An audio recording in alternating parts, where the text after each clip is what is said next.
origin, suppose that all the points on the L are at a constant distance from two planes P1 and P2. Let M be the locus of the feet of the perpendiculars drawn from the point on L on the plane P1. Right? आगे क्या बोल रहा है? Let M be the locus of the point of the perpendicular drawn from the point on L on P1. Which of the following point lies on M? L अपने आप में straight line है, origin से pass out हो रही है. Suppose that the point L are at a constant distance from two planes this and this. अच्छा, अब जरा क्वेश्चन के अंदर एक एक करके अपन एंटर करते हैं ताकि हमें पता रहे कि क्वेश्चन क्या कहता है. देखो साहब, अगर क्वेश्चन की चर्चा करें तो सबसे पहले इसे कर देते हैं साइड में और फिर धीरे धीरे एक एक पॉइंट को पढ़ते चलते हैं. L अपने आप में एक स्ट्रेट लाइन है जो कि ओरिजिन से पास आउट हो रही है. ठीक है ना? Suppose that all the points on the L are at a constant distance from two planes this and this. M अपने आप में locus of feet है of the perpendicular drawn from the points L on the plane P1. M अपने आप में locus है इसका. अच्छा, अब देखिए ऐसा कैसे हो सकता है कोई भी लाइन दो प्लेन से बराबर दूरी पे हो? कोई भी लाइन अपने आप में दो प्लेन से बराबर दूरी पे तभी हो सकती है जब वो दोनों प्लेन्स के पैरेलल हो. इसका मतलब ये कि पहला पॉइंट जो समझने लायक है, यहां तक constant distance from this and this, ये लाइन से ऊपर जितना भी है इसका क्या भावार्थ है? सीधी सी बात कि line L is parallel to P1 and P2. पहली चीज जो समझ में आती है, दोनों प्लेन से ये परपेंडिकुलर है, पैरेलल है, दोनों प्लेन से पैरेलल है. अच्छा, साथ में अब और कौन सी चीज है जो ध्यान देने लायक है? दूसरी चीज जो इस पे हमारे को सोचना है वो ये कि अगर लाइन दोनों से पैरेलल है तो क्या मेरे हाथ में आ सकता है इससे? मेरे को मतलब मैं इससे समझने के सिवा और मैथमेटिकली क्या निकाल सकता हूं? अगर कोई भी दो प्लेन्स, सपोज कीजिए कोई भी दो प्लेन्स इस तरह से हैं, बस जैसे एक आइडिया दे रहा हूं आपको. मान लीजिए कोई भी दो प्लेन हैं जो कि इसी तरह से पैरेलल है. राइट? मैं सिंपली एक आइडिया देने की कोशिश कर रहा हूं. इस तरह से सपोज कीजिए दो प्लेन से जो पैरेलल हैं और ये लाइन जो L है, ये वाली लाइन, ये अगर दोनों के बीच में से कहीं गुजर रही है तो एक चीज तो बट ऑब्वियस है. क्या चीज बट ऑब्वियस है? कि ये दोनों प्लेन आपस में पैरेलल है कि नहीं है, ये भी बहुत जरूरी है सोचना. अगर ये आपस में पैरेलल है फिर किसी काम के नहीं है. और कैसे पता चलता है सर आपस में पैरेलल है? रेशो से. रेशो दोनों का सेम नहीं है. इससे मुझे क्या फर्क पड़ेगा सर? इससे हमें यह फर्क पड़ेगा कि दोनों प्लेन जो हैं वो आपस में एक दूसरे से अटैच्ड हैं. ये दोनों पैरेलल नहीं है, ये आपस में कहीं एक दूसरे से मिल रहे हैं. ठीक वैसे जैसे बुक मिलती है, जैसे हमारी किताब के पेजेस होते हैं.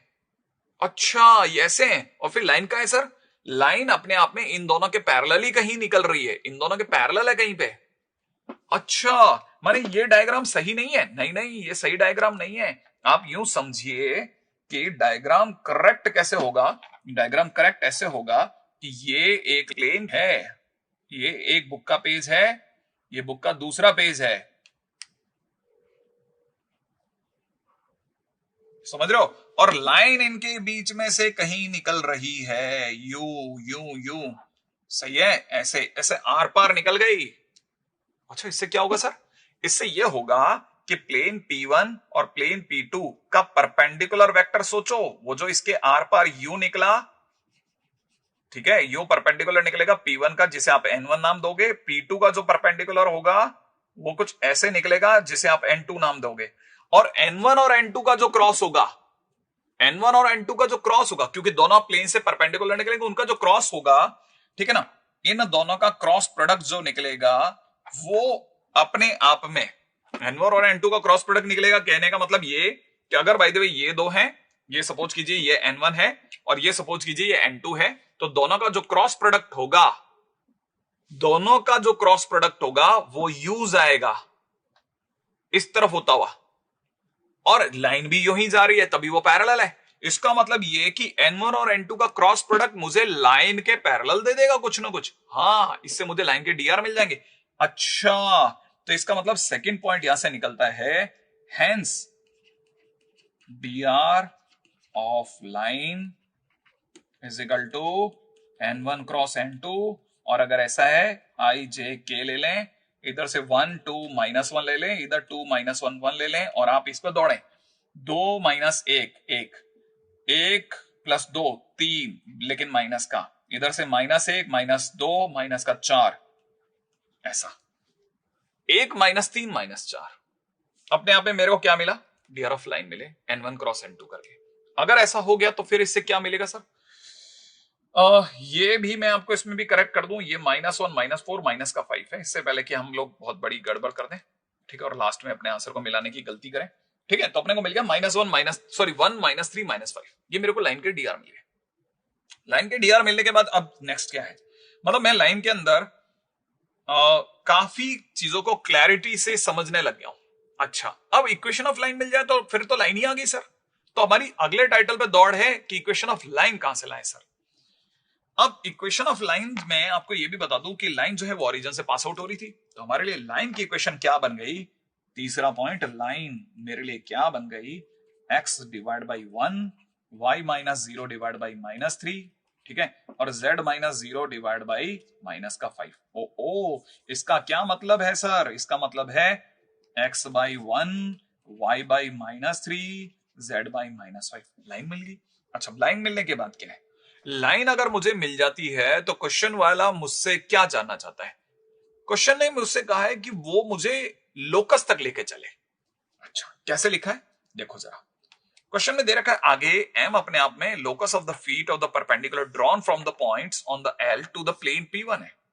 अच्छा, मान लो जो भी लाइन जा रही थी उसके किसी भी पॉइंट से आपने परपेंडिकुलर डाला P1 पे, P1 पे।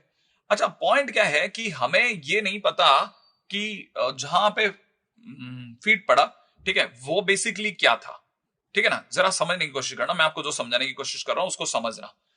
मतलब ये कि मेरे पास में ये क्लैरिटी होनी चाहिए कि अगर ये वो लाइन है और इसके किसी पॉइंट से P1 प्लेन पर परपेंडिकुलर डलता है, ठीक है ना, तो जो भी परपेंडिकुलर डलेगा वो ऐसे होगा, माने जो भी परपेंडिकुलर डलेगा वो ऐसे होगा, ऐसा प्लेन P1 से, ये प्लेन P1 का N1 है। अब परपेंडिकुलर यहां से डाला तो आपको पता है N1 और परपेंडिकुलर दोनों एक दूसरे के पैरेलल होंगे, और अगर ये दोनों एक दूसरे के पैरेलल होंगे तो इसका मतलब ये कि प्लेन का N1 हमारे लिए काफी मददगार है। मैं आपको बता सकता हूं, पहली बात, लाइन पर कोई पॉइंट, ठीक है ना, पॉइंट ऑन लाइन अगर मेरे से आप कहेंगे तो मैं आपको बोलूंगा इसके आगे लैम्डा रख दो, तो यहां से आ जाएगा लैम्डा -3 लैम्डा -5 लैम्डा, ये जनरल पॉइंट है कोई भी। अब इस जनरल पॉइंट से आपने परपेंडिकुलर डाला तो मैं आपको लाइन की इक्वेशन दे सकता हूं।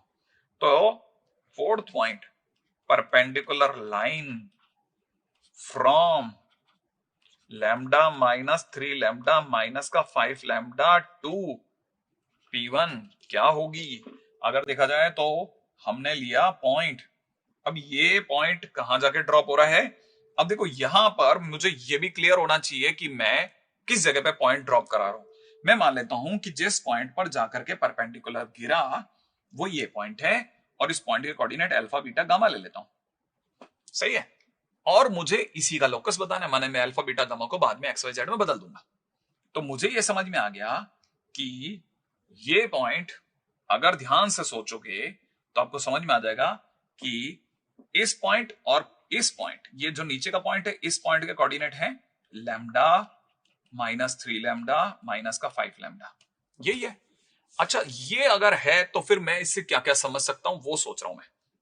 मुझे अच्छे से पता है कि अल्फा माइनस लैम्डा करते ही, अल्फा माइनस लैम्डा करते ही ये लाइन के डीआर आ जाएंगे, और ये लाइन के डीआर और N1 के डीआर पैरेलल होंगे।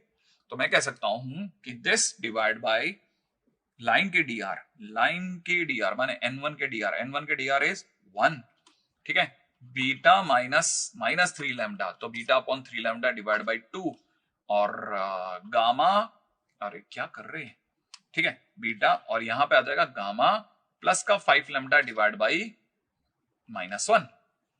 ये अपने आप में एक दूसरे के इक्वल होंगे।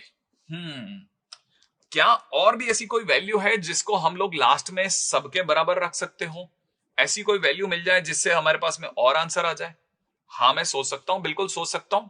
कैसे? मेरे पास फिट ऑफ परपेंडिकुलर निकालने का फार्मूला पड़ा हुआ है। कैसे बताइए सर? देखिए साहब, मैं अगर by the fit of perpendicular तक जाता हूं तो शायद आप उस रास्ते से भी सोच सकते हैं, ठीक है ना। मैं अगर फिट ऑफ परपेंडिकुलर देखता हूं तो मुझे दिख रहा है क्वेश्चन के अंदर alpha minus lambda divide by plane का 1 इस P1 का 1, हाँ, बीटा प्लस में 3 lambda divide by 2, gamma plus में 5 लैम्डा डिवाइड बाई -1। तो अब देखिए जाए तो यहां पर हम लोग भी इस पॉइंट को उठा करके अपने प्लेन में रखेंगे, रखिए, है ना भाई। अगर मैंने इस प्लेन में रखा तो प्लेन के अंदर रखते हैं तो माइनस, देखो ये पॉइंट अगर मैंने इसमें रखा तो लैम्डा इंटू 1 लैम्डा, माइनस का 3 लैम्डा इंटू 2 माइनस का 6 लैम्डा, माइनस का 5 लैम्डा इंटू -1 प्लस का 5 लैम्डा प्लस 1, ये प्लेन में रख दिया। अपॉन 1 का स्क्वायर 2 का स्क्वायर प्लस -1 का स्क्वायर, जो कि हमारे को पता है इमेज का फॉर्म है। नीचे तो 6 बन गया, ये कैंसिल आउट हो गए, तो हमारे पास बन गया 1/6 और वो भी माइनस का। तो एक काम करते हैं, स्पेस बचा लेते हैं, यहां पे माइनस का 1/6 कर देते हैं। अब जरा इसको इससे मिलाते हैं। अगर ऐसा करा तो अल्फा की वैल्यू अपने आप में आ जाएगी, अल्फा इज इक्वल टू में जैसे ही मैं इसको मैच कराऊंगा, ठीक है ना, मेरे पास में अल्फा की वैल्यू आ जाएगी माइनस का लैम्डा बाई 6। अल्फा की वैल्यू आ जाएगी मेरे पास में कितना, लैम्डा बाई 6 माइनस का। बीटा की वैल्यू मेरे पास में आ जाएगी -3 लैम्डा माइनस का 1/3। बीटा की वैल्यू, गामा की वैल्यू, सॉरी, गामा की वैल्यू मेरे पास में आ जाएगी -5 लैम्डा प्लस का 1/6। सही है भाई। तो अपने पास में ये चीज तो कंफर्म हो गई कि मेरा जो क्वेश्चन है उसका आंसर बराबर जा रहा है भाई, यहां तक तो एकदम सही जा रहा है। मेरे को लगता है कि आप में से हर एक जना इससे भी एग्री कर गया होगा कि अपनी तरफ से आंसर एकदम सही है, अल्फा बीटा गामा आ चुका है। और अगर ऐसा है तो फिर हम चलते हैं आगे। मतलब हमारे पास में अल्फा बीटा गामा एकदम सही सट, एकदम सही उतरे हैं, माइनस का 5 लैम्डा, और इधर से ये माइनस का लैम्डा बाई 6 नहीं हो रहा, ये अपने आप हो जाएगा लैम्डा माइनस 1/6, सॉरी, ठीक है ना। तो अल्फा बीटा गामा की वैल्यू हमारे पास में आ गई, अल्फा आ गया, बीटा आ गया, गामा आ गया। अच्छा, अब ये जो पॉइंट है अल्फा बीटा गामा, ये कौन है? ये पॉइंट वही है जो प्लेन P1 पे गिरा, माने ये वाला पॉइंट M हो गया। अच्छा, ये वाला पॉइंट अगर M हो गया तो हमें यही तो पूछ रहे हैं, इनमें से कौन सा पॉइंट M पे है, मतलब M इनमें से कौन है। और अगर ऐसा है तो मैं जैसे ही लैम्डा माइनस 1/6 को 0 रखता हूं, मतलब मैं मिला के देखता हूं क्या ये वाकई सही है, ये ऑप्शन। तो लैम्डा की जगह पे कितना आ जाएगा, इससे मेरे पास लैम्डा इज इक्वल टू 1/6 आ जाएगा। अच्छा, लैम्डा इज इक्वल टू 1/6 उठा के बीटा में रखो, लैम्डा की जगह पर 1/6 रखते ही माइनस का 3 इंटू 1/6 माइनस का 1/3, ये मिलाकर हो जाएगा माइनस का 1/2 माइनस का 1/3 मिला के माइनस का 5/6। अरे ये तो इसको भी मैच कर गया, माने लैम्डा इज इक्वल टू अगर 1/6 लेते हैं तो वो माइनस का 5/6 दे रहा है।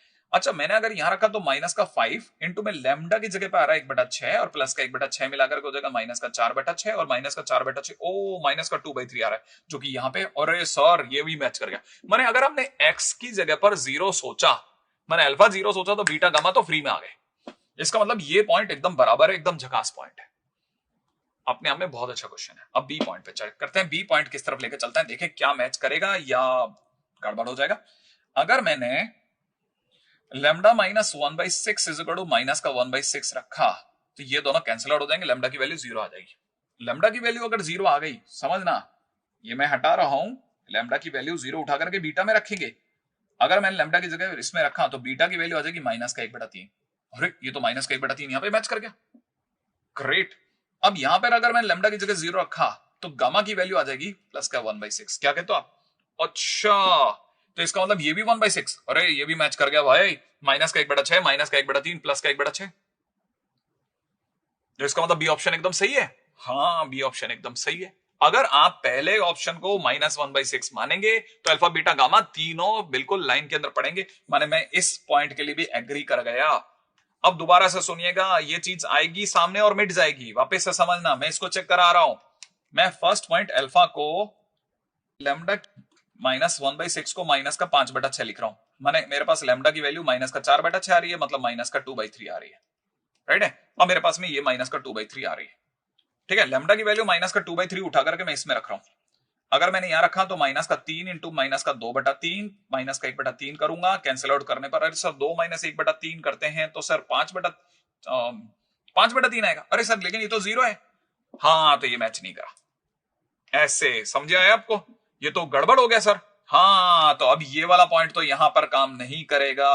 अब ये वाला पॉइंट काम नहीं करेगा तो क्या करूं भाई, डी पॉइंट पे चलते हैं। डी पॉइंट अपने आप में कितना दिख रहा है, -1/3, 0,2/3 दिख रहा है ना। अब मैं क्या करूंगा, लैम्डा -1/6 को उठा करके -1/3 रखूंगा, और अगर ऐसा करूंगा तो लैम्डा इज इक्वल टू 1/6 -1/3 होगा, घटपेट करके -1/6 आ जाएगा। और अगर ऐसा है तो लैम्डा की वैल्यू -1/6 उठा करके अपन दूसरे में भी रख देते हैं।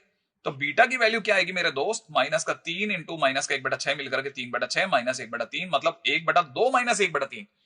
1/2 -1/3 सर 0 तो नहीं होता, माने डी ऑप्शन भी रॉन्ग है। अब हमारे को पता चल गया हमारा ए और बी ऑप्शन सही है, लेकिन सी और डी ऑप्शन रॉन्ग हो रहा है। तो हमको क्या करना है, लोकस के नाम पे सिर्फ अल्फा बीटा गामा की वैल्यू बना के रखनी है। उसने लोकस तो पूछा ही नहीं हमसे। हमसे कहा था कि जो भी लोकस का आंसर आता है उस आंसर की कौन से पॉइंट सेटिस्फाई कर रहे हैं। अब आप में से कई लोगों को ये वाली बात तो समझ में आ ही गई होगी, है ना भाई।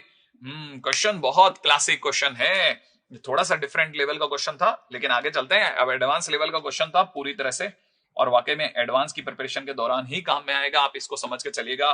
चलते हैं हम लोग अगले क्वेश्चन की और। अगला क्वेश्चन हमसे क्या चाहता है, कैसे चाहता है, वगैरह वगैरह के ऊपर चलते हैं जल्दी से। राइट, जरा क्वेश्चन के ऊपर चलते हैं। नेक्स्ट क्वेश्चन, 3 लाइंस हैं जो कि अपने आप में ये दे रखी है हमारे को। अगर हमारे को तीनों लाइनें इस तरह से दे रखी हैं कि एक दे रखी है lambda i cap, mu J cap और गामा इतना, तो अब क्वेश्चन वाला जिस लेवल पे हमसे लेकर के जाना चाहता है, हमको 3 लाइनें दी हैं। पहली बात तो आप में से कई लोगों को ये क्लिक कर जानी चाहिए कि वाकई में लाइन है भी कि नहीं है। हाँ, ये लाइन है। और मैं आपको एक और खास बात बताता हूं, ये तीनों लाइनें जो हैं वो अपने आप में खास पॉइंट से गुजर रही हैं। उम्मीद है आप में सभी लोग समझ जाएंगे कि हाँ सर, तीनों लाइनें दिखती हैं। ठीक है भाई, अब मैं आपके सामने एक एक लाइन का हिसाब ओपन कर रहा हूं। राइट, देख लेते हैं स्पेस किसमें ज्यादा है। ओके, तो हमारे पास इसी में स्पेस ज्यादा है, तो हम लोग पहले बात करते हैं फर्स्ट लाइन की। अगर मैं फर्स्ट लाइन की बात करता हूं तो मेरे पास में फर्स्ट लाइन दे रखी है r vector is equal to lambda i cap, जिसमें लैम्डा जो है वो कोई भी वैल्यू हो सकती है। तो मैं आपके सामने आर वेक्टर के लिए, मैं अपनी थोड़ी सी देर के लिए मैं मान लेता हूं कि मेरे पास में r vector is equal to में x1 आई कैप, y1 जे कैप, z1 के कैप है। क्या बोला मैंने, x1 आई कैप, y1 जे कैप, z1 के कैप है। तो इसका मतलब ये कि x1 की वैल्यू हो गई लैम्डा, y1 की वैल्यू हो गई 0 और z1 की वैल्यू हो गई 0। अब आपको अगर ये समझ में नहीं आया तो थोड़ी सी देर के लिए सेकंड लाइन पे चलो। आर वेक्टर इज इक्वल में दे रखा है म्यू आई कैप प्लस जे कैप, और अगर ऐसा है तो x2 की वैल्यू हमारे लिए हो जाएगी म्यू, y2 की वैल्यू हमारे लिए हो जाएगी म्यू, और z2 की वैल्यू हो जाएगी 0। अब थर्ड लाइन पे बात करो। अगर हम लोग थर्ड लाइन पे बात करते हैं तो आर वेक्टर इज इक्वल में हो जाएगा म्यू रो इंटू में आई कैप प्लस में जे कैप प्लस में के कैप। और अगर ऐसा है तो हम कह सकते हैं इसके कोफिशिएंट आई जे के कोफिशिएंट जो होंगे x3 रो और y3 की वैल्यू भी रो और z3 की वैल्यू भी रो, ऐसा ही होगी। अपने पास में तीनों वैल्यूज आ गई है। अच्छा, अब हमारे पास फर्स्ट लाइन, सेकंड लाइन और थर्ड लाइन के बेसिक जिसे कहते हैं ना, हम वहां तक पहुंच गए। x1 y1 z1, x2 y2 z2 और x3 y3 z3 तक आ गए।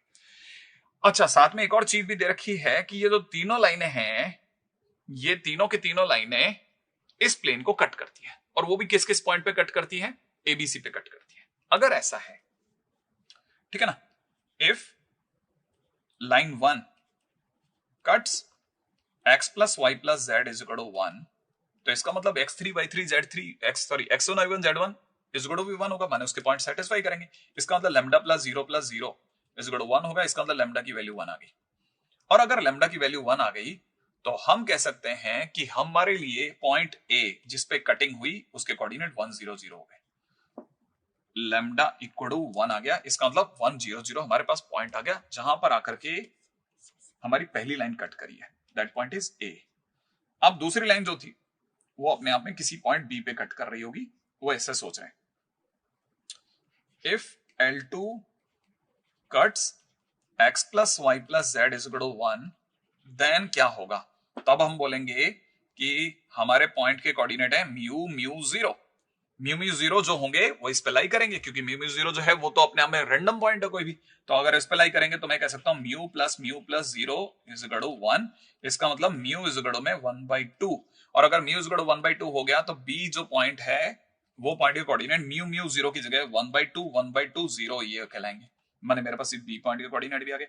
अब सपोज करो कोई तीसरा पॉइंट है जहां से सी गुजरा, ठीक है, सी पॉइंट से ये लाइन गुजरी और मैं कह सकता हूं कि इफ L3 जो है if that cuts x plus y plus z is equal to 1 then we can say कि row row plus row is equal to 1 होगा एक्स वाई जेड की जगह। इसका मतलब रो इज इक्वल टू 1/3 हो गया। और अगर ऐसा हो गया तो सी पॉइंट के कोऑर्डिनेट हो जाएंगे रो की जगह 1/3 1/3 1/3। सही है भाई। अब मेरे पास एबीसी करके तीनों पॉइंट आ गए। अगर मेरे पास में तीनों पॉइंट आ गए तो मैं क्या सोच सकता हूं, मेरे पास तीनों पॉइंट हाजिर है। अब क्वेश्चन वाले ने क्या बोला है, एबीसी मिलकर के एक ट्रायंगल बना रहा है। भाई बना रहा होगा। अगर एबीसी मिलकर के एक ट्रायंगल बना रहा है तो उसका एरिया निकालना है। अगर एरिया निकालना है तो पहले तो मुझे एबी वेक्टर चाहिए, दूसरा मुझे एसी वेक्टर चाहिए, कैसे भी करके। अब मैंने एबी वेक्टर की बात करी। एबी वेक्टर क्या है साहब, अगर मेरे से किसी ने पूछा एबी वेक्टर क्या है तो एबी वेक्टर माने बी माइनस ए कर दो। तो बी माइनस ए, इसमें से ये घटाओगे तो ये अपने आप में मिल जाएगा 1/2 आई कैप 1/2 जे कैप 1/2 आई कैप नहीं होगा 1/2 -1 आई कैप प्लस में 1/2 -0 जे कैप प्लस में 1/2 -0 के कैप। इसका मतलब हो जाएगा माइनस का 1/2 आई कैप प्लस में 1/2 जे कैप प्लस में 1/2 के कैप। ये अपने पास में ए बी वेक्टर बन गया। अब एसी वेक्टर पे चलो। एसी वेक्टर का मतलब हो जाएगा सी माइनस ए, माने इसमें से इसे घटाइए तो ये हो जाएगा माइनस का 2/3 आई कैप प्लस 1/3 जे कैप प्लस में 1/3 के कैप। अच्छा चलो भाई, ए बी वेक्टर भी आ गया और एसी वेक्टर भी आ गया। अब ए बी वेक्टर और एसी वेक्टर का सर करेंगे क्या आप लोग, मतलब इसका यूज क्या है। अगर किसी ने पूछा इसका क्या यूज है तो मेरी तरफ से जवाब क्या हो सकता है, राइट है भाई। अगर ऐसा है तो मैं अपनी तरफ से ये सोच सकता हूं ए बी वेक्टर लाने के लिए क्या किया जाए। 1/2 -1, ये एक मेरे से शायद गलती हो गई है, ये 0 था 1/2 0, तो 0 - 0 के कैप, इसका मतलब यहाँ 0 के कैप ही होगा। ठीक है, तो इसे 0 के कैप लिख देता हूं, है ना। सही है, ओके। अच्छा अब मेरे से क्वेश्चन वाले ने मांगा था डेल्टा। डेल्टा इज इक्वल हो जाएगा हाफ। यहां अगर देखा जाए तो पहला point A B cross A C का मतलब हो जाएगा I cap J cap K cap. A B vector निकल गया कितना, -1/2 1/2 0 माइनस का 2/3 1/3 1/3 ऐसा। और मैं इसका जो भी होगा मॉड फाइनली ले लेंगे क्योंकि हम लोगों को वैल्यू निकालनी, दैट इज 1/2। यहाँ पे मॉडुलस के अंदर यहाँ से अगर वैल्यू देखी जाएगी तो माइनस का 1/6 और 1/6 -0 माने 1/6 आई कैप प्लस जे कैप के टाइम पे हो जाएगी माइनस का 1/6 0 तो प्लस का 1/6 जे कैप और के कैप के टाइम पे हो जाएगी माइनस का 1/6 प्लस के अंदर प्लस में 1/3 तो इसका मतलब प्लस का 1/6 के कैप। सही है, तो यहां से अगर आपने इसका मॉडुलस निकाल लिया तो दैट इज 1/रूट, यहाँ पे हो जाएगा 1/36 1/36 1/36 माने 3/36 3/36 का मतलब 3/6 3/6 का मतलब √3/12। लो साहब ये आपके अब लैम्डा आ गया। अब आपसे क्वेश्चन में क्या मांगा जा रहा है, आपसे तो क्वेश्चन में मांगा जा रहा है नहीं सर हमें तो 6 लैम्डा का स्क्वायर दो, 6 डेल्टा का स्क्वायर दो। इसका मतलब 6 की जगह 6, इसकी जगह हो जाएगा √3/12 का स्क्वायर। ये गया कितनी बार 2 टाइम्स, अगर आप इसे कैंसिल आउट करके 3/4 करेंगे तो दैट इज 0.75। इसका मतलब आंसर इज 0.75, आंसर इसका 0.75 है। तो इसका मतलब ये कि डेसिमल के 2 प्लेसेस तक अगर आप सही करेंगे तो 0.75 इसका आंसर आ जाएगा। So that was a good question. हाँ अच्छा क्वेश्चन में से एक माना जाएगा, अपने आप में बढ़िया क्वेश्चन है। ठीक है, लेंदी तो मैंने आपको पहले से बोल रखा है कि साहब इसके क्वेश्चन लेंदी ही होते हैं और अपने आप में अपने को सोच के ही चलना है कि भाई क्वेश्चन लेंदी ही आएगा। अब चलते हैं अपन लोग अगले क्वेश्चन की तरफ दौड़ करके जल्दी से। ठीक है भाई, अगला क्वेश्चन हमें किस और लेके जा रहा है, अगला क्वेश्चन हमें किस और लेके जा रहा है, चलिए फटाफट से इस पे भी बात कर लेते हैं। अगला क्वेश्चन हमारे को लेके चल रहा है इस और। क्वेश्चन में दे रखा है let P be the image of the point 317 with respect to the plane x minus y plus z is equal to 3. Then the equation of the plane passing through Pn and containing the straight line this is question mark. Question बड़ा interesting है। अगर आप question की बात करते हैं ना तो क्वेश्चन थोड़ा सा इंटरेस्टिंग है। क्वेश्चन क्या कह रहा है, P अपने आप में इस पॉइंट की इमेज है। अच्छा, और वो भी इस प्लेन के अंदर है। क्वेश्चन कह रहा है आगे then the equation of the plane passing through P and containing the straight line is equal to question mark. अब क्वेश्चन के अंदर एंटर करते हैं साहब। P अपने आप में इस पॉइंट की इमेज है, माने मैंने अपनी तरफ से एक प्लेन माना। ये क्वेश्चन अपने को कह रहा है x minus y plus z is equal to 3 करके कुछ होगा और ये वाला पॉइंट जो है वो कुछ 317 करके होगा और आपने क्या किया, इसकी इमेज बनाई है। राइट है, कुछ यहाँ का इमेज आ गई। अच्छा, अब क्या क्या चीजें चाहिए, किसी भी हमारे को क्या करना है, हमको एक ऐसे प्लेन की इक्वेशन बतानी है जो कि इस पॉइंट P को भी कंटेन करे और इस लाइन को भी कंटेन करे। Great, okay. तो पहले P पॉइंट निकाल लेते हैं। P पॉइंट लाओगे कैसे? 317 की अपने को इमेज चाहिए। अगर अपने को इमेज चाहिए तो थोड़ी सी देर के लिए अल्फा बीटा गामा मान लेते हैं। अगर अल्फा बीटा गामा मान लेते हैं तो अल्फा -3/1, बीटा -1/-1, गामा -7/1 इस गड़ो में माइनस में 2 टाइम्स ब्रैकेट के अंदर अगर देखा जाए तो अगर इस पॉइंट की बात करें तो अल्फा, यहां से अगर पॉइंट चाहिए हमारे को तो हमारी तरफ से पॉइंट बन जाएगा अल्फा माइनस बीटा प्लस का गामा -3/, सही है। अच्छा, अब ये थोड़ा सोचने की चीज है कि भाई हमारे को ये जरा क्वेश्चन के अंदर थोड़ा सा रुक करके बात करते हैं। 2 टाइम्स में अगर मल्टीप्लाई करनी है तो सोचना पड़ेगा कि हम लोगों को क्या क्या चाहिए। भाई हम लोगों को चाहिए 3 × 1 सॉरी, और -1 × 1 मतलब 3 × 1 इज 3, माइनस इधर से 1 multiplied by -1 is -1, 7 × 1 is plus का 7 माइनस का 3 अपॉन में 1 का स्क्वायर प्लस -1 का स्क्वायर प्लस 1 का स्क्वायर। ओके, 3 और 3 तो कट गए साहब, ऊपर से 6 आ रहा है, 6 नीचे से कटा दो 2 आ गया तो माइनस का 4 आ रहा है, तो मैं ये सब कैंसिल आउट करके फाइनली -4 लिख दूंगा। ठीक है, तो मैंने अपनी तरफ से इन सबको कैंसिल आउट कर दिया, -4 लिख दिया, थोड़ा स्पेस बच गया।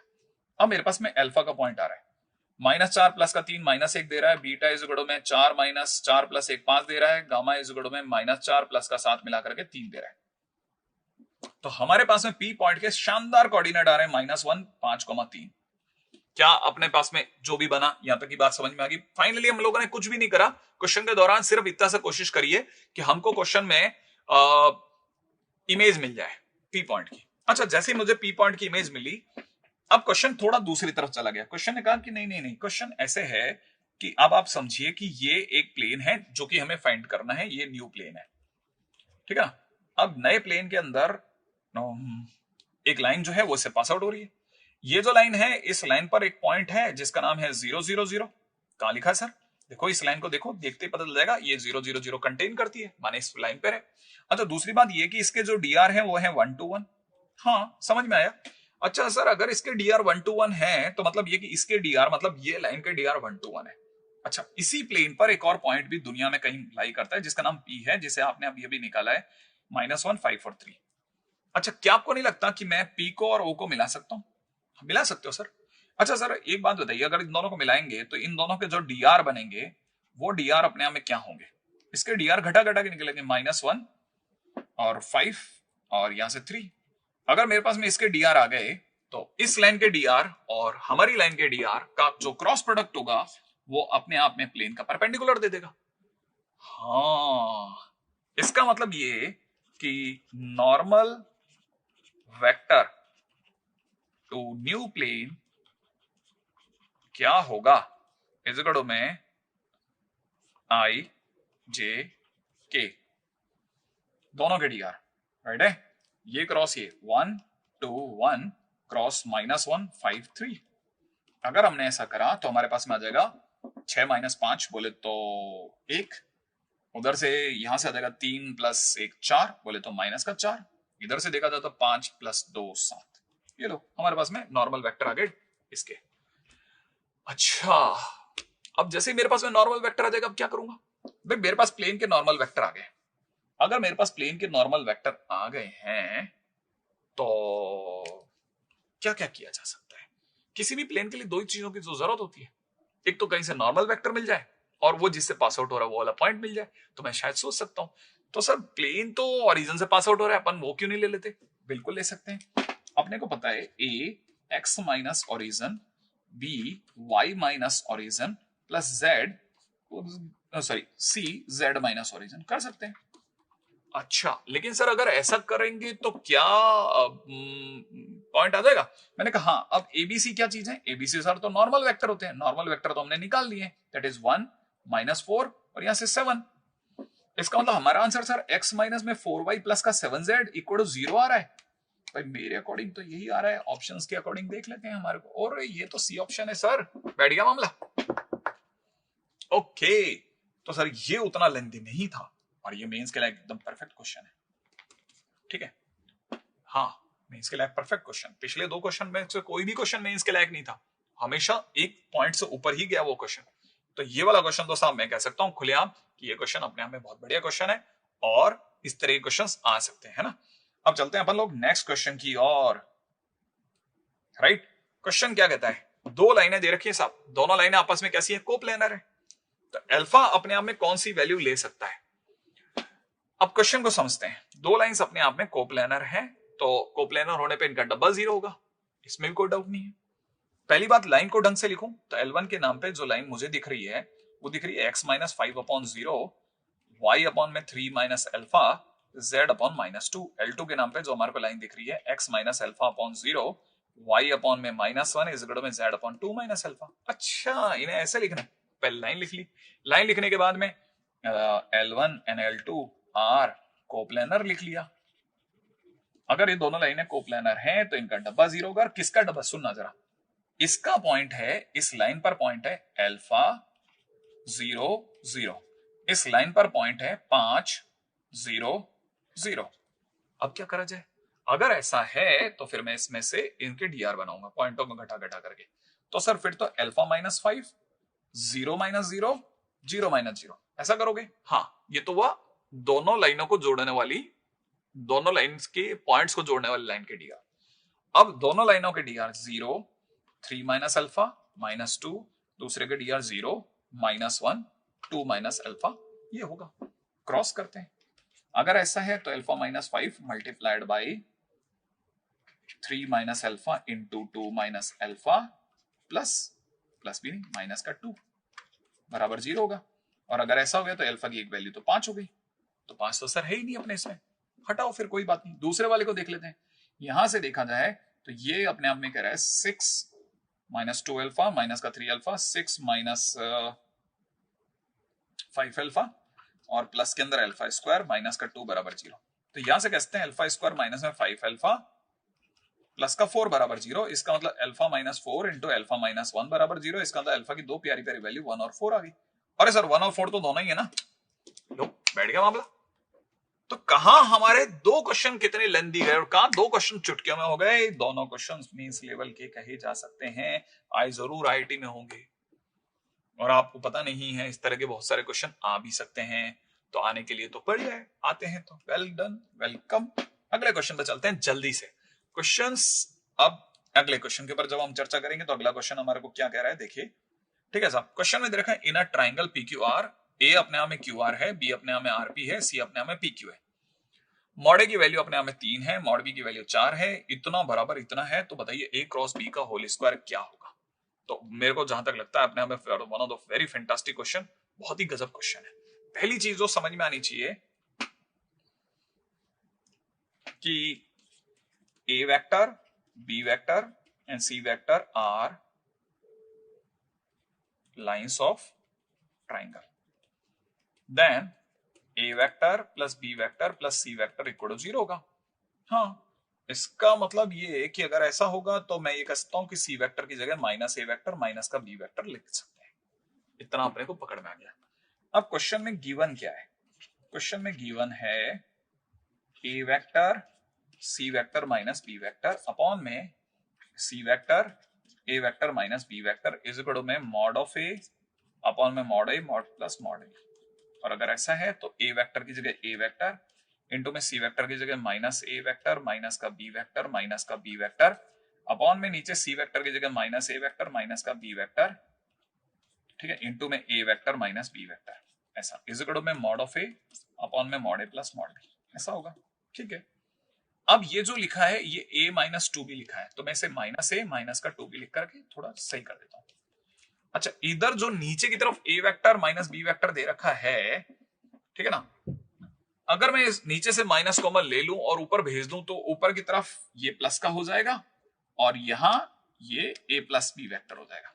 अच्छा, अब मैं इसे फर्दर और आगे लेके चलता हूं। A वेक्टर प्लस में 2B वेक्टर डिवाइड बाय नीचे की तरफ हो जाएगा मॉड A का स्क्वायर माइनस मॉड B का स्क्वायर इज इक्वल टू में मॉड A अपॉन में mod A plus mod B। I expect कि आप समझते हैं इस बात को। अगर ऐसा है तो mod A plus mod B में भी आपके पास में वैल्यूज तो पड़ी है, मॉड A की जगह 3 मॉड B की जगह पर 4 होगा। और अगर ऐसा है तो फिर अपन और आगे चलते हैं। राइट, अगर आप इसको देखेंगे तो ये हो जाएगा 3 डिवाइड बाई 3 प्लस 4, माने अपने में 3/7। अच्छा, अगर ऐसा भी है तो फिर भी और भी फर्दर और भी काफी सारी चीजें करी जा सकती है। कैसे? ए का ए से डॉट प्रोडक्ट अपने आप में हो जाएगा मॉड ए का स्क्वायर प्लस में 2a vector dot B vector. Mod ए का स्क्वायर मतलब यहां से हो जाएगा 9 प्लस में 2a vector dot B vector, ठीक है ना, अपॉन में मॉड ए का स्क्वायर हो जाएगा 9 माइनस 16 इज इक्वल टू में 3/7। अच्छा, तो ये अपने आप में नीचे 7 से 7 कैंसिल आउट हो जाएगा और finally 2a vector dot B vector की वैल्यू मेरे पास में आ जाएगी। ठीक है भाई, 2a vector dot B vector की वैल्यू जो मुझे आती दिख रही है, ठीक है, थोड़ा सा जल्दी नहीं मचानी है। यहां पर मॉड ए का स्क्वायर इज इक्वल टू 9 हो जाएगा, मॉड ए का स्क्वायर माइनस मॉड बी का square is equal to 9 minus 16 हो जाएगा। ठीक है, अभी भी अगर हम लोगों ने इसमें क्रॉस मल्टीप्लाई करी तो क्रॉस मल्टीप्लाई करने पर 2a vector dot B vector is equal to में फाइनली 4 से मल्टीप्लाई इधर हो जाएगा। तो ये सब कुछ मेरे पास जो निकल के आ रहा है वो a vector dot B vector is equal to में 3/7। और अगली लाइन के अंदर अगर देखा जाए तो मैं इसको कह सकता हूं कि ये बन जाएगा a vector dot B vector is equal to में माइनस का 12। और अगर ऐसा है तो a vector dot B vector is equal to बन गया माइनस का 6। अच्छा, a डॉट बी की वैल्यू अगर मेरे पास आ गई तो सर उससे मॉड a क्रॉस b कहां से लाओगे sir? Mod a cross b is equal to कैसे लाओगे? मैंने कहा तीसरा पॉइंट है मॉड a क्रॉस b का होल स्क्वायर। ये लेग्रांज आइडेंटिटी थी, अगर आप में से किसी को याद हो तो। ये क्या कहा करती थी, आप अगर बाय द मॉड a का स्क्वायर मॉड b का स्क्वायर माइनस में a डॉट b का होल स्क्वायर ला दो तो काम बन जाएगा। अच्छा, तो ये तो हो जाएगा 9 मल्टीप्लाइड बाई 16 माइनस के अंदर a डॉट b की जगह माइनस 6 का स्क्वायर। इतना से तो करना है सर, बिल्कुल। अगर ऐसा है तो 144 माइनस 36 अगर घटाएंगे तो 108 अपना आंसर हो जाएगा। और 108 अगर अपना आंसर हो गया तो क्वेश्चन का आंसर 108 हो गया। मेंस लेवल का तो नहीं, हाँ मेंस के आसपास के ही है, ऑलमोस्ट मेंस लेवल का ही क्वेश्चन है। अभी आजकल के टाइम पे मेंस में जरा सा भी क्वेश्चन जब हार्ड होता है तो इस तरह के क्वेश्चन अपने सामने आ जाते हैं। तो अच्छे क्वेश्चंस में से एक है, दिखने में थोड़ा गंदा लगता है लेकिन है नहीं उतना बेकार, राइट है। तो क्वेश्चन तो एक्सपेक्टेबल था, इजी सा क्वेश्चन था, ना भारी ना मुश्किल, ठीक है ना। तो क्वेश्चन में चलते हैं जल्दी से अगले पॉइंट की और। अगला क्वेश्चन हमारे को किस रास्ते पे लेके जाता है वो भी देख लेते हैं। क्वेश्चन में दिया जा रहा है कि a वेक्टर इतना है, b वेक्टर अगर इतना है, then the projection of c vector on a plus b is equal to 3√2, then the minimum value of this equals to question mark। देखो देखो हमारे को दो वेक्टर दिए जा रहे हैं, एक c वेक्टर करके इन्होंने बड़ा शानदार पॉइंट दिया है। c vector is equal to कितना दिया है, alpha a vector beta b vector, है ना। ओके, तो अल्फा a वेक्टर की जगह पर, है ना, मैं अगर 2 + 1 - 1 लिखूं चलेगा, बीटा की जगह बीटा और बी वेक्टर की जगह 1 2 1 लिख लेता हूं, है ना। अच्छा, जब मैं दोनों को सम अप करूंगा तो मुझे मिलेगा 2 alpha plus beta comma alpha plus 2 beta comma minus alpha plus beta, ऐसा। अब मेरे पास में ये सी वेक्टर आ गया। अब मेरे पास जैसे ही सी वेक्टर आ गया तो मैं अपने तरह से सी वेक्टर को लेकर के आगे बढ़ रहा हूं। क्वेश्चन कह रहा है कि सी वेक्टर जो है उसका प्रोजेक्शन a प्लस बी पर 3√2 है। तो हमें दो चीजों की जरूरत है। पहली चीज तो फार्मूला याद आ जाए किसका, कि projection of c vector on a plus b vector कितना होगा। फार्मूला कुछ याद आ रहा है, जिसपे प्रोजेक्शन गिरता है वो दो बार चिल्लाता है। तो a प्लस बी एक बार चिल्ला लिया, मॉड a प्लस बी नीचे से दूसरी बार चिल्ला लिया। अच्छा, और ये तो सर इसने दे रखा है 3.3√2, बिल्कुल तो भर दिया उसके सामने। अब सी वेक्टर हमारे पास क्या है, उससे पहले मैं आपको बता दूं a प्लस बी क्या होगा। a प्लस बी हमारे पास में हो जाएगा 3 3 0, राइट है। तो हमारे को ये तो पता चल गया 330 होने का मतलब नीचे की तरफ मेरे को कुछ √9 ऐसा कुछ करके मिलने वाला है, ठीक है। अच्छा अच्छा अच्छा अच्छा अच्छा, सी वेक्टर डॉट में a प्लस बी का क्या क्या किया जा सकता है। मतलब हमारे पास में ये दे रखा है इतना, मैं इसका और इसका डॉट प्रोडक्ट सोच रहा हूं। अगर मैंने दोनों का डॉट प्रोडक्ट सोचा तो मुझे दोनों के डॉट प्रोडक्ट में 3 की मल्टीप्लाई इससे करते ही 6 अल्फा प्लस 3 बीटा और अगले से मल्टीप्लाई करते ही 3 अल्फा प्लस में 6 बीटा प्लस 0 अपॉन नीचे मॉड a प्लस बी का मतलब हो जाएगा अंडर रूट में 9 प्लस 9 माने 18, 18 का मतलब 3√2 इज इक्वल टू में 3√2 फिर से दिख गया। और जैसे ही मैं इसे सॉल्व करूंगा फर्दर मुझे कुछ 9 अल्फा प्लस में 9 of beta is equal to 18 दिख जाएगा। माने मेरे पास alpha plus beta is equal to 2 आ गया। ये बात भी सही है, alpha plus beta is equal to 2 आ गया भाई, बहुत बढ़िया। Okay, alpha plus beta is equal to 2 आने का कुछ तो यूज होगा, अभी तो नहीं दिख रहा लेकिन आगे पीछे कुछ और यूज होगा। एक बार और दोबारा देख लेते हैं। अब मांगने वाले ने लेकिन अभी तक मेरा नाम सी माइनस ए क्रॉस बी डॉट सी मांगा है, ठीक है। अब क्वेश्चन में तीसरे पॉइंट की तरफ बढ़ना जरूरी होता जा रहा है। अब तीसरे पॉइंट की तरफ अगर हम बढ़ते हैं तो उससे पहले मुझे जिस चीज की जरूरत लग रही है, जैसे ए प्लस बी की जरूरत थी, आगे मुझे ए क्रॉस बी की भी जरूरत है, तो मैं पैरेलली एक ए क्रॉस बी का फंडा भी क्लियर कर दूं कि ए क्रॉस बी की जरूरत पड़ने वाली है, तो अपन ए क्रॉस बी बना के रख लेते हैं आई जे के, है ना। ए की जगह पर कितना हो जाएगा 2 1 -1 1 2 1, और ये अगर देखा था तो सॉल्युबल है। ये हो जाएगा 1 + 2 बोले तो 3, और यहां से हो जाएगा 2 + 1 बोले तो -3, और यहां से बोले तो 4 - 1 3, और 3 -3 और 3 जैसा कुछ आ रहा है, बिल्कुल चलेगा, 100% चलेगा। ए क्रॉस बी आ चुका है।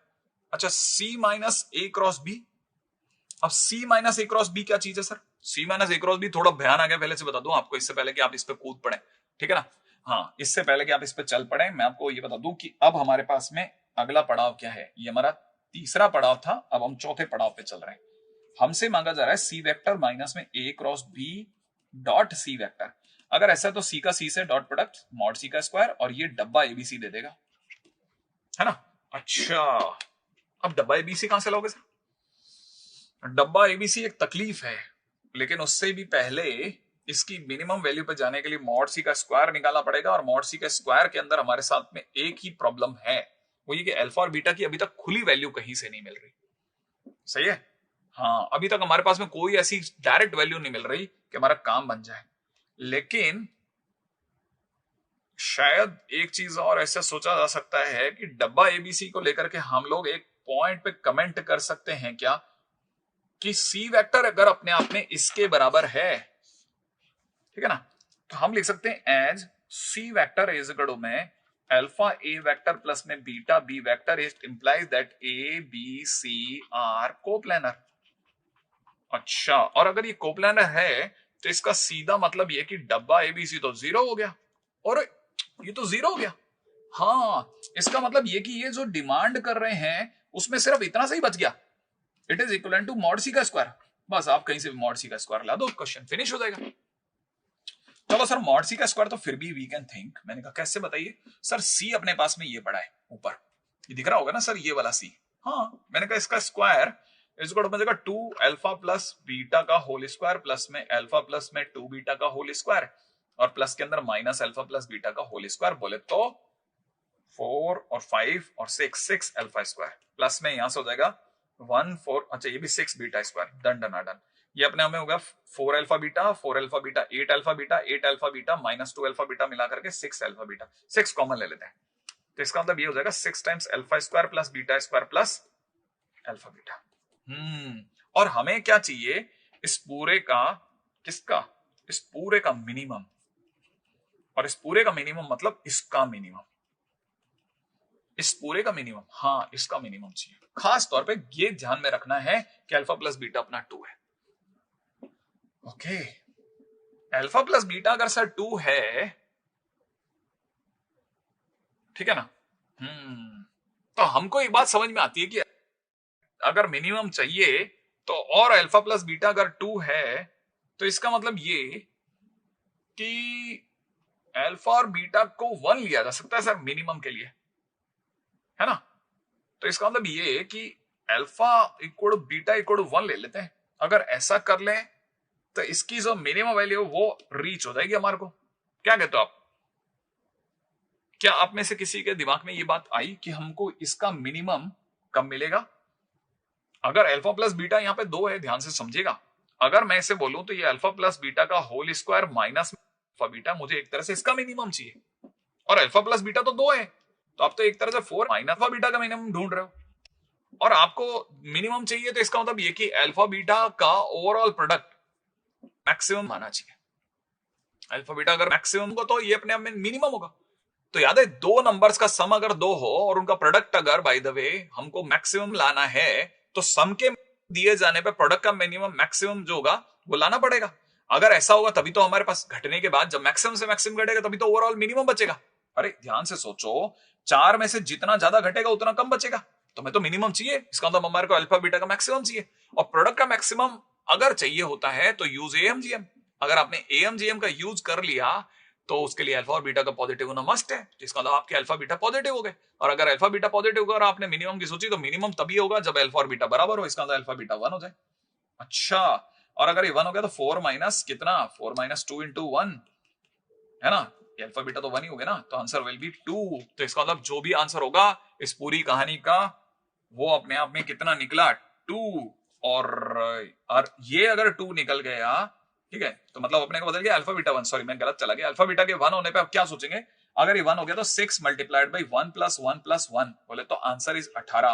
2 नहीं होगा, आंसर 18 होगा, क्योंकि 6 alpha square plus beta square plus alpha beta का वैल्यू लाना है मिनिमम होने पर। तो मिनिमम तब होगा जब अल्फा बीटा 1 हो, और अल्फा बीटा अगर 1 है तो मिनिमम की वैल्यू 18 होगी, माने 18 इज द राइट आंसर। तो finally it is a good question, बहुत भगाया इसने इधर उधर, बहुत जगह पे लेके गया, लेकिन ओवरऑल अगर देखा जाए तो मैं तो इसे एडवांस लेवल का ही क्वेश्चन कहूंगा। इसमें कोई डाउट नहीं है, अपने आप में एडवांस के अच्छे क्वेश्चंस में से एक है, नो डाउट। अगला क्वेश्चन कहता है यू वेक्टर अपने आप में एक यूनिट वेक्टर है स्पेस में, डब्ल्यू वेक्टर अपने आप में 1/√6, और यहाँ पे i cap plus j cap plus 2k cap है, given that there exist a v vector in space such that the u cross v and this equal to 1, which of the following statement is correct. अच्छा, थोड़ा छोटा कर लेते हैं। अब जरा question के ऊपर एक एक करके बात करते हैं, क्या क्या गिवन है। जो पहली चीज गिवन है कि एक तो u वेक्टर गिवन है, u1 आई कैप, u2 जे कैप प्लस में u3 k कैप। अच्छा, और एक अपने को मॉड u बराबर 1 गिवन है, सही भाई। अच्छा, साथ में एक हमारे को दे रखा है डब्ल्यू कैप। अगर डब्ल्यू कैप की बात करी जाए तो डब्ल्यू cap is equal to 1/√6 i cap plus j cap plus में 2k कैप हो गया। अच्छा, क्वेश्चन वाला आगे कह रहा है पहली चीज ये गिवन है, सेकंड चीज ये गिवन है, थर्ड पे चलते हैं। तीसरी बात एक और चीज गिवन है, mod u cross v is equal to 1 है। फोर्थ पॉइंट जो हमारे को दे रखा है डब्ल्यू कैप डॉट में u cross v is equal to 1 है। अच्छा, अब अगर बाय द वे ये 1 है, इसकी वैल्यू 1 है, तो a डॉट बी जैसा व्यवहार करें, a डॉट बी अगर 1 है तो mod a mod b cos theta बराबर 1 होगा। तो इसका मतलब मैं कहता हूं मॉड w मॉड में u cross v is into में cos थीटा बराबर 1 हो गया। और अगर ऐसा हो गया तो मॉड w भी 1 है। मॉड w 1 है क्या, एक सेकंड मॉड w चेक कर लेते हैं, आ जाइए।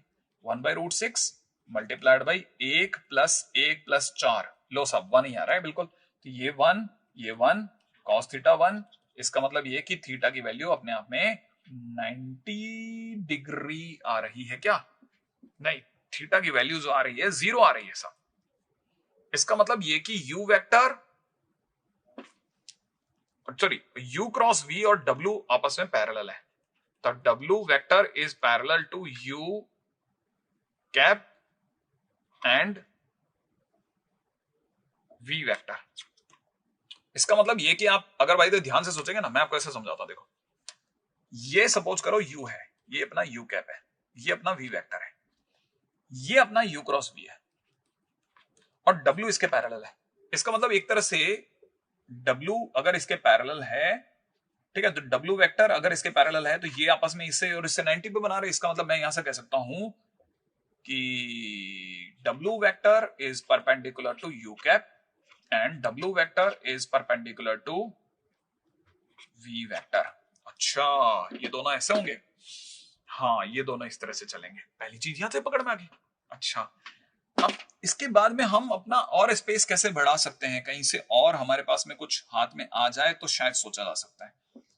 एक चीज और समझ में आ गई कि u वेक्टर और v वेक्टर एक ही प्लेन में हो गया, ठीक है ना, u vector and v vector, u and v vector are in same plane.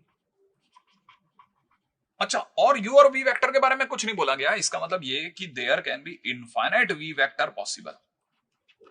अरे किसी भी एक प्लेन के अंदर कितने और वेक्टर पॉसिबल है? इनफाइनाइट वेक्टर पॉसिबल है। जो ऐसे दो वेक्टर आए एक ही प्लेन के अंदर इनफाइनाइट हो सकते हैं जो एक ही प्लेन में हो। तो इसका मतलब ये कि एक चॉइस ही वी वेक्टर को लेकर के है नहीं, लेकिन सेकंड ऑप्शन सही हो गया। अच्छा, तो यह हमारा एक क्वेश्चन तो चलो भाई बढ़ गया। अब चलते हैं ऑप्शन सी पर। अब सी ऑप्शन क्या कहता है? सी ऑप्शन कहता है कि अगर u vector x y plane में लाई करता हो, if u vector lies in x y plane, तो z तो होगा ही नहीं। तो इसका मतलब ये है कि u वेक्टर की वैल्यू क्या होगी? u1 i cap u2 j cap. अच्छा, तो मॉड u1 बराबर मॉड u2 ये कैसे लाएं? अगले ने कुछ दे रखा है हिंट। हाँ, हमको ये दे रखा है सामने वाले ने कि u वेक्टर नहीं u cap dot w vector is equal to 0 है। u वेक्टर ये पड़ा और w वेक्टर ये पड़ा, इनका दोनों का डॉट प्रोडक्ट 0 होगा, तो 1/√6 को तो दिखाई मत। यहां से मैं दिखाता हूं u1 प्लस u2 प्लस 0 बराबर 0। मैंने इसका और इसका डॉट प्रोडक्ट कर दिया। किसका किसका सर? ये इन दोनों का, इसका और इसका डॉट प्रोडक्ट करा। तो जैसे ही मैं डॉट प्रोडक्ट करूंगा इन दोनों का, ये आ रहा है। और अगर ऐसा हो रहा है तो मैं यहां से कहता हूं u1 बराबर में माइनस का u2, और अगर ऐसा है तो मॉड u1 बराबर मॉड u2। इसमें कोई डाउट ही नहीं है, ये तो बराबर है। मॉडुलस तो सेम है। माने मेरे को सी ऑप्शन में तो गलती नहीं लिखी। अब ऑप्शन डी पे चलते हैं। डी ऑप्शन क्या कहता है? अगर u वेक्टर लाइज इन कौन सा प्लेन है? xz plane. अगर xz प्लेन में होगा तो y 0 हो जाएगा, माने ये वाला हटा दो, है ना। और अगर ऐसा कर दिया तो u vector is equal to हो जाएगा u1 i कैप प्लस में u3 k कैप। अच्छा, अब क्या करेंगे सर? भाई u और u वेक्टर तो आ गया, और अब की बार भी हमारे को पता है u और u वेक्टर डॉट में w, u कैप डॉट में w वेक्टर इक्वल टू 0 होगा। तो मैं वापस से इसका प्रोडक्ट ऊपर वाले से w से कर दूंगा, तो 1/√6 को तो हटा दो, और यहां हो जाएगा u1 प्लस 0 प्लस 2u3 बराबर 0। इसका मतलब ये कि u1 बराबर में माइनस का 2u3, और अगर मॉडुलस ले लू तो sir modulus u1 is equal to में मॉडुलस u1 इक्वल टू में मॉडुलस में ये हट जाएगा और 2 टाइम्स में इतना हो जाएगा। और अगर ऐसा हो गया तो फिर हमारे को एक और बात पता चल गई कि ऑप्शन डी तो सही नहीं है, क्योंकि मेरा आंसर तो भाई 2u3 बराबर में u1 आ रहा है, ये 2u1 बराबर में u3 बोल रहा है, जो कि मुझे सही नहीं लग रहा फाइनली। तो अगर देखा जाए तो आंसर में बी और C is the correct option, only and only. और क्वेश्चन अच्छा था, मतलब एडवांस लेवल का ही ऑलमोस्ट था, थोड़ा अपर मेंस लेवल पे आप कह सकते हैं, ठीक है। तो that was also good question, है ना। बहुत बढ़िया क्वेश्चन में से एक है, ऐसा मुश्किल क्वेश्चन भी नहीं और आसान क्वेश्चन भी नहीं। तो आज के दिन पे हम लोगों ने कुछ क्वेश्चंस करने की कोशिश करी, कुछ तो खड़ाखट हो जाते थे, कुछ थोड़ा सा समय लेते थे, लेकिन ओवरऑल अगर देखा जाए तो मैं वापस यही बोलूंगा, एडवांस के अगर आपने प्रीवियस ईयर्स के क्वेश्चन लगा रखे हैं ना, तो आपको एडवांस के अगले साल के, माने इस साल के पेपर के अंदर वेक्टर और 3D में तो कोई मार नहीं सकता। ये एक 100% सत्य बात है, जैसा मैंने आते ही बोला भी था। आज के दिन पे भी मैं वापस इसी जगह पे ही पूर्ण विराम दूंगा और आपको वापस याद दिलाऊंगा, माता पिता का खूब सम्मान करें, उनसे खूब सम्मान